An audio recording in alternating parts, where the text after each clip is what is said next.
We are the only guardian of the ocean.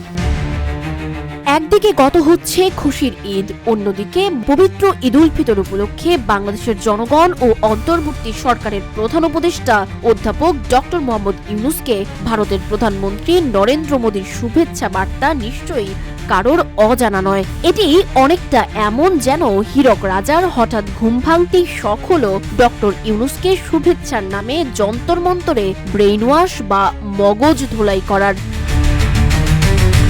এমন কেন বলছি? বিষয়টি খুবই সহজ। ডক্টর ইউনূসের সাথে বারবার বৈঠক প্রসঙ্গ এড়িয়ে গেছেন নরেন্দ্র মোদী।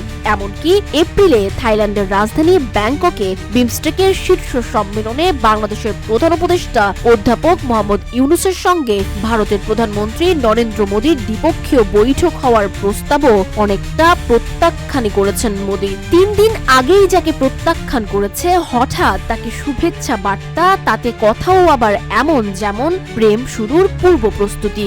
সেটাই কিনা ডক্টর ইউনূসের সফল চীন সফরের পরপর, তাও আবার তখন যখন 7 সিস্টার্স নিয়ে ইউনূসের বক্তব্য ব্যাপক জনপ্রিয়তা পায় বিশ্বব্যাপী।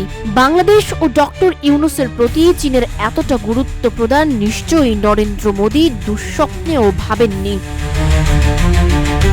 এদিকে ঠিক এক রাত পরই মোদীর ভিন্ন রূপের উদয় হয়। ডক্টর ইউনূস ভারতের পূর্বাঞ্চলে অবস্থিত 7 সিস্টার্স নিয়ে চীনে বলেন, সমুদ্রের সঙ্গে ভারতের যোগাযোগের কোনো উপায় নেই। আমরাই অর্থাৎ বাংলাদেশ এই অঞ্চলের জন্য সমুদ্রের একমাত্র অভিভাবক।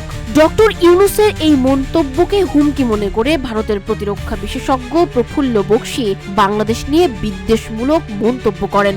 এরপর বাংলাদেশ ও প্রধান উপদেষ্টাকে হুমকি প্রদান করে মোদীর নেয়া উদ্যোগও নিশ্চিত করেন তিনি, জানিয়ে দুই দেশ রীতিমতো তোলপাড়। অর্থাৎ মোদীর মুখে মধু, অন্তরে বিষ, এটি এখন স্বচ্ছ কাঁচের মতোই পরিষ্কার। প্রশ্ন এখন, তবে কি ঈদকে কেন্দ্র করেই মোদী ঝোপ বুঝে কোপ মারতে চাচ্ছিলেন, নাকি ডক্টর ইউনূসের আওয়াজের প্রতিধ্বনিতে নরেন্দ্র মোদীর আসনেই কম্পন লেগেছে? উত্তরটি আপনারাই ভাবুন। সানজিদা আফরিন সোনিয়া, রূপালী বাংলাদেশ।